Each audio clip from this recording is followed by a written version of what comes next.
حکومت کی طرف سے کہ پیٹرول کی قیمت میں 6 روپے اضافہ کیا جائے گا. یہ اعلان اس وقت کیا جا رہا ہے جب عالمی منڈیوں میں 30 سے 35% تیل کی قیمتیں جو ہیں وہ کم ہو چکی ہیں، اور 1.5 ماہ سے تقریباً تیل کی قیمتیں جو ہیں وہ عالمی منڈی میں کم ہیں. اس کے باوجود یہ ریلیف، تیل کی قیمتیں اپنے عروج پہ تھیں اور ریفائنری کے مارجنز ساری دنیا میں اپنے عروج پہ تھے، تو اس وقت پاکستان میں ضرورت سے زیادہ کیا گیا.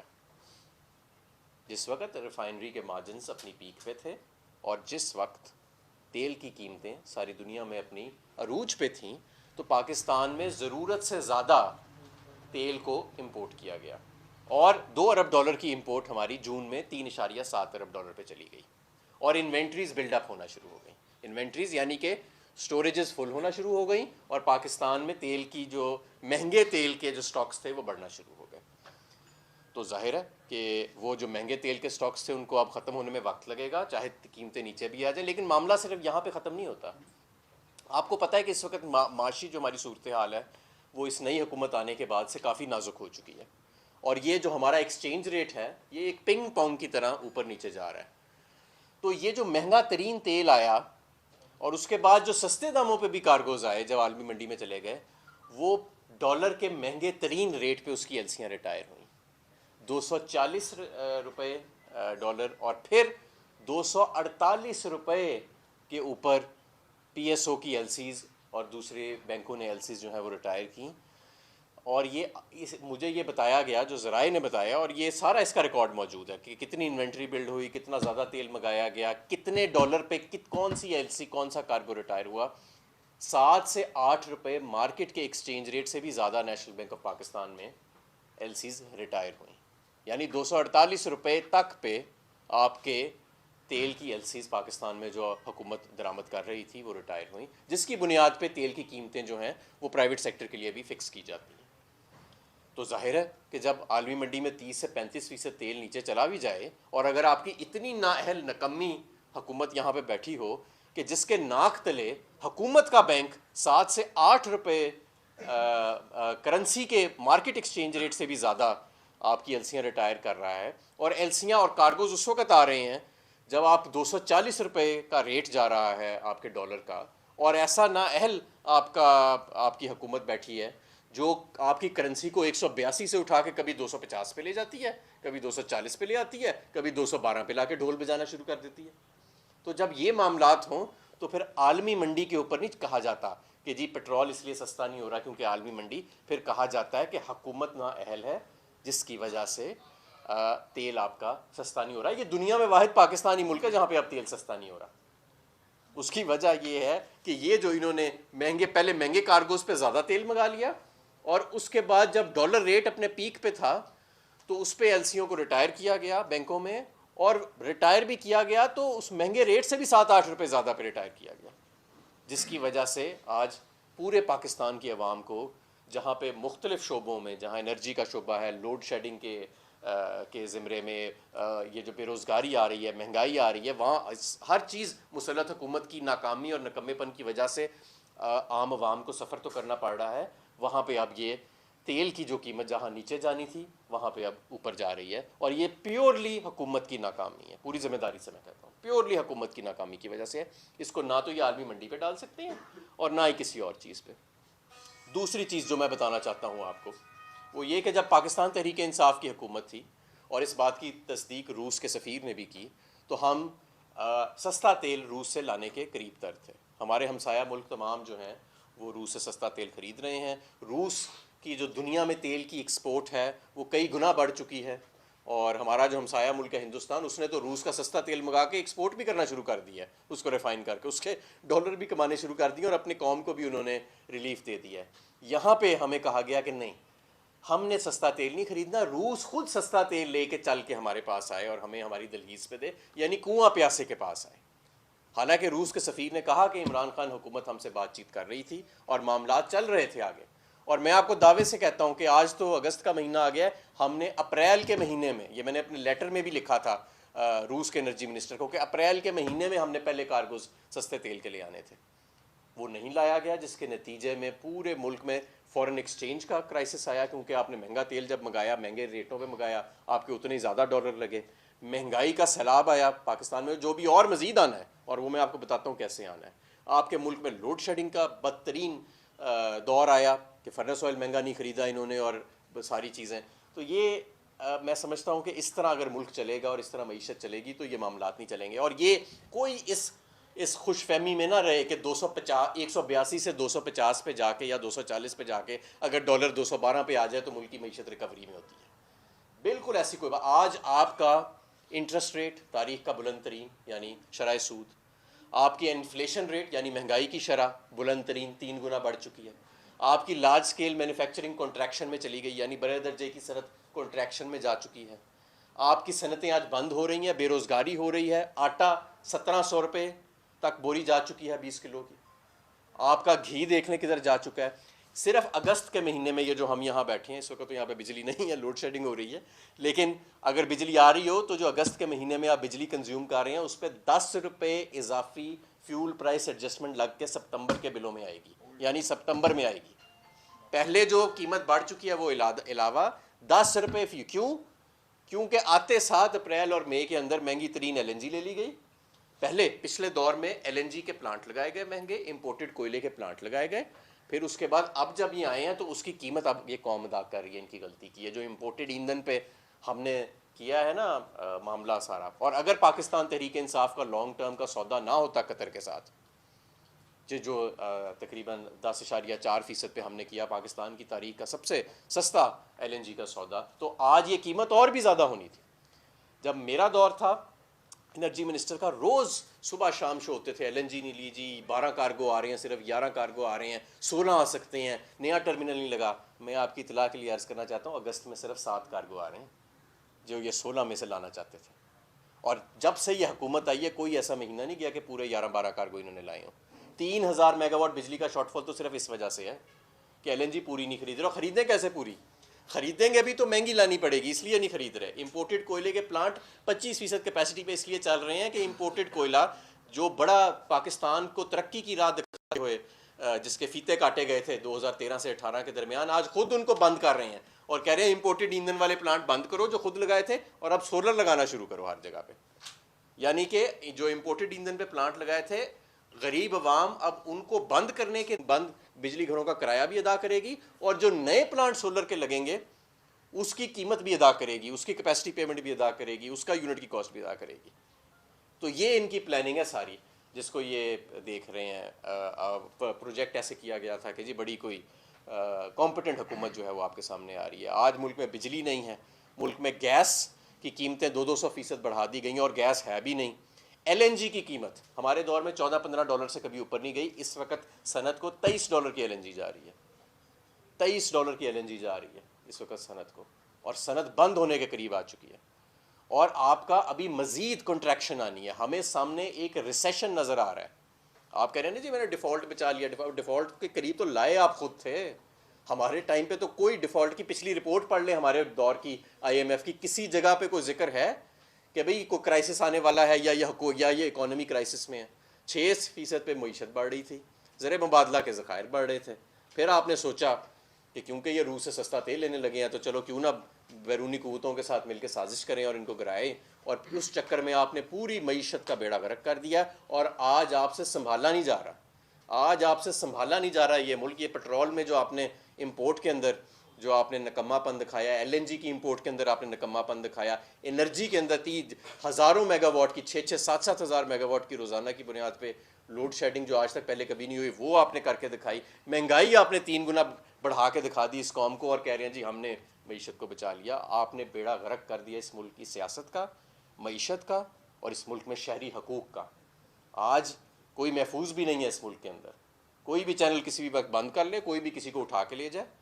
یہ آپ کی جمہوریت ہے اور یہ آپ کی معیشت ہے. 3 گنا مہنگائی, لوڈ شیڈنگ, ساری دنیا میں سستا تیل لیکن پاکستان میں مہنگا تیل.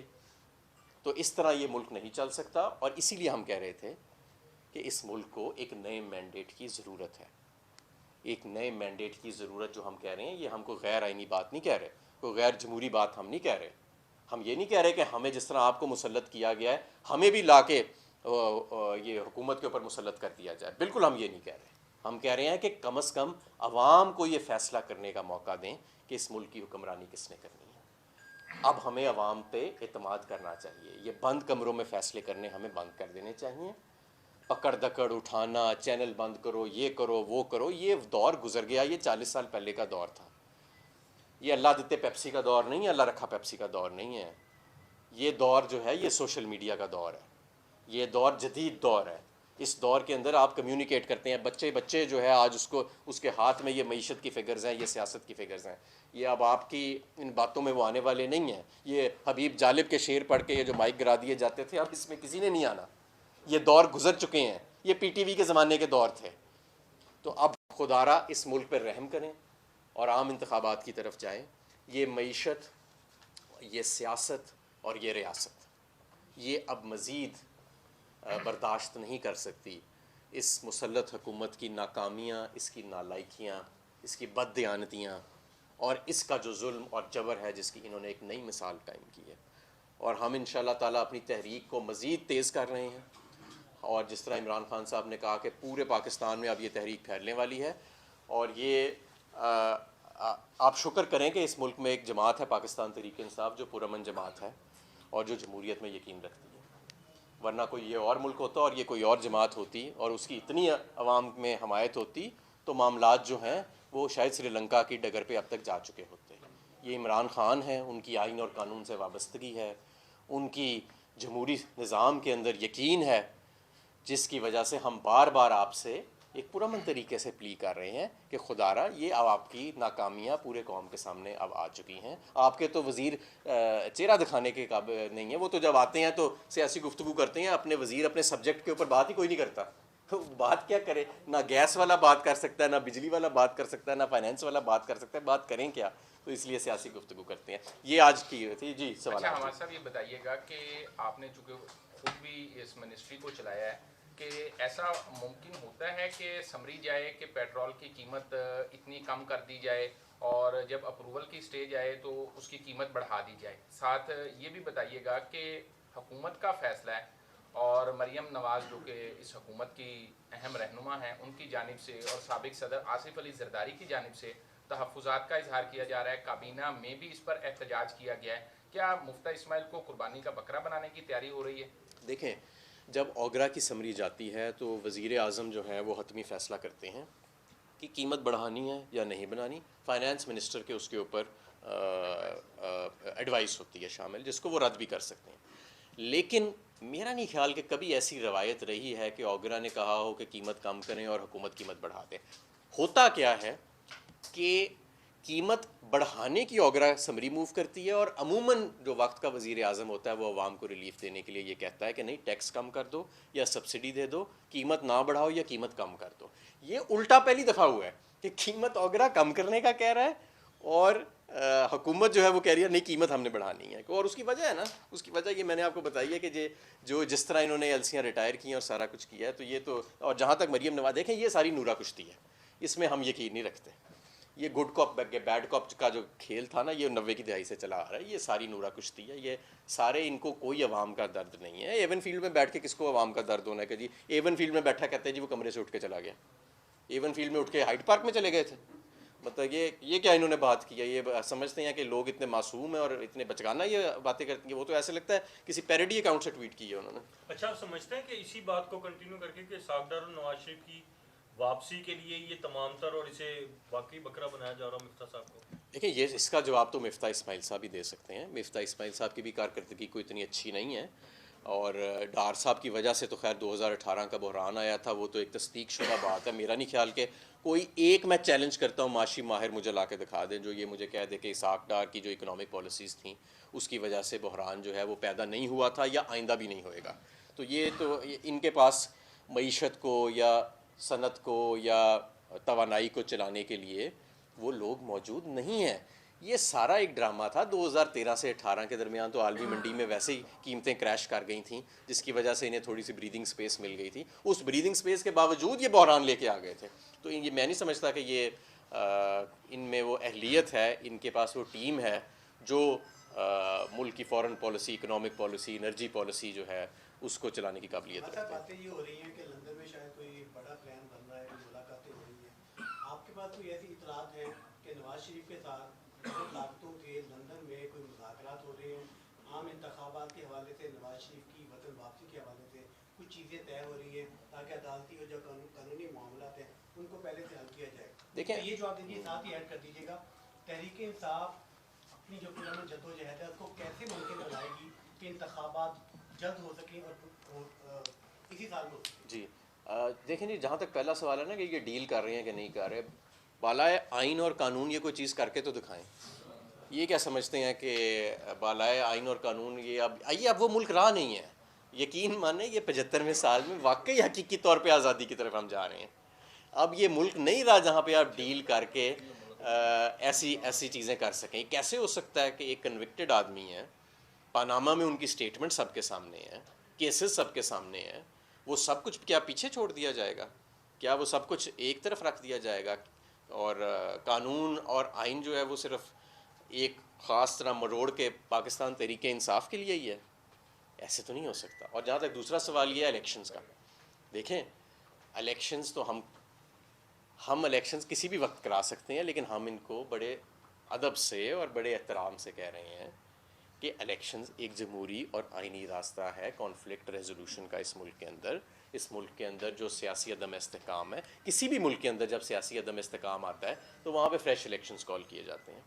ان کو صرف ڈر یہ ہے کہ اگر الیکشن کرائے تو عمران آ جائے گا. اب آپ سوچیں کہ یہ کتنی بزدل حکمت عملی ہے کہ 12 جماعتیں, بڑے بڑے وڈیرے بیٹھے ہیں, مونچھیں لے کے بیٹھے ہیں, پگیں سجا کے, واسکٹیں پہن کے, کئیوں نے داڑیاں یہاں تک رکھی ہوئی ہیں, اور وہ کہہ رہے ہیں نہیں الیکشن نہیں کرانا, ایک عمران خان کا ڈر ہے بس. 12 جماعتیں, تیسری نسل فضل الرحمان سے لے کے وہ زرداری اور وہ جو اس کا بیٹا ہے انگریزی والا, وہ اس سے لے کے مریم نواز, جنید صفدر سے لے کے تیسری نسلیں اربوں روپے بینک اکاؤنٹوں میں پڑے ہیں, اور کہہ رہے ہیں نہیں ہم 12 مل کے بھی اس کا مقابلہ نہیں کر سکتے, اس لیے خدا را انتخابات نہ کرانا. انتخابات تو ہم کرائیں گے. یہ ایکچولی جنگ ہمارے ساتھ نہیں ہے, یہ جنگ عوام کے ساتھ انہوں نے لگائی ہوئی ہے. یہ چاہتے ہیں کہ عوام کی رائے جو ہے اس سے کوئی حکمران منتخب نہ ہو پاکستان میں. یہ ڈیلوں سے, این آر او سے, بیک ڈور ڈیلوں سے, بند کمروں میں, بس اسی طرح یہ 2 خاندان 3 خاندان آ کے بیٹھے رہے ہمارے اوپر. ابھی آپ نے ذکر کیا ہے کہ یہ بلائے آئین اور قانون کو کام کر کے تو دکھائے, یہ جو آپ کی دھمکی ہے اسٹیبلشمنٹ کو ہے یا شریف برادران کو؟ دیکھیں میری بات سنیں, آئین اور قانون سب کے لیے برابر ہے. آئین اور قانون کے آگے سب تابع ہیں, ٹھیک ہے؟ تو اس لیے ہمیں یہ کوئی ہے آج ایسا جو کہے گا کہ جی میں آئین اور قانون کے علاوہ کوئی کام کر سکتا ہوں؟ یہ کیسے ہو سکتا ہے؟ ہم سب آئین اور قانون کے آگے برابر ہیں, اور آپ کو بھی آئین اور قانون اسی نظر سے دیکھتا ہے جس نظر سے مجھے دیکھتا ہے. اس سے کیا مراد ہے ٹویٹ میں جو نواز شریف صاحب نے کیا کہ میاں صاحب ناراض ہو کے چلے گئے؟ نہیں, میں نے آپ کو بتایا تو نورا کشتی ہے نا ساری. کیا لینا چاہ رہے تھے وہ یہ چاہ رہے ہیں کہ عوام پہ بوجھ بھی ڈالنا چاہ رہے ہیں اور عوام کی حمایت بھی لینا چاہ رہے ہیں, تو وہ تو نہیں ہو سکتا نا کہ ظاہر ہے کہ یہ آپس میں ایک نوڑا کشتی دکھا کے کہ جی میاں صاحب بڑا جی عوام کا درد رکھتے ہیں جی دل میں, جی وہ ہائیڈ پارک چلے گئے جی ٹہلنے, وہ انہوں نے ایون فیلڈ کا اپارٹمنٹ چھوڑ کے ہیرڈس چلے گئے جی وہ کیونکہ وہ تیل کی قیمت بڑھ گئی تھی جی. یہ ایسی کیسی باتیں کر رہے ہیں, یہ ان کو ایون فیلڈ میں ان کو درد ہوتا تو وہ یہاں پہ بیٹھے ہوتے, ایسے تھوڑی ہو سکتا.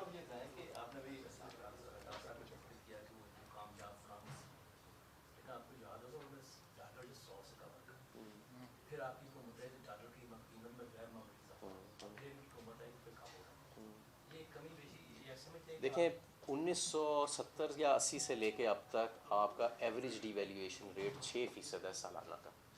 ان کے دور میں بھی اتنا ہی رہا ہے.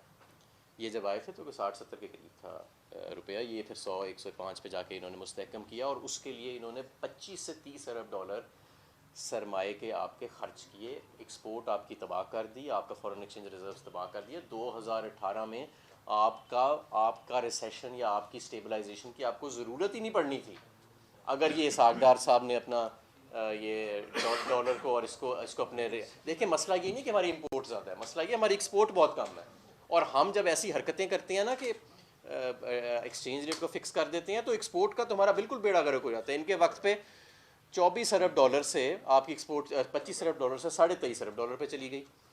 13% معیشت سے وہ 9% معیشت پہ آ گئی. جی ڈی پی کا آپ کی ایکسپورٹ کی جو شرح تھی, باقی دنیا جو ہے وہ اسی ٹائم پہ اپنی ایکسپورٹ ڈبل کر کے بیٹھ گئی, اور جب ان کی ایکسپورٹ ڈبل ہوئی تو ان کا روپیہ بھی ظاہر ہے مستحکم ہونا شروع ہو گیا. تو یہ تو ایک یہ نان سینس اکنامکس ہے جو وہ پہلے یہ لے کے آئے تھے 2013 ایک کالا باغ ڈیم کا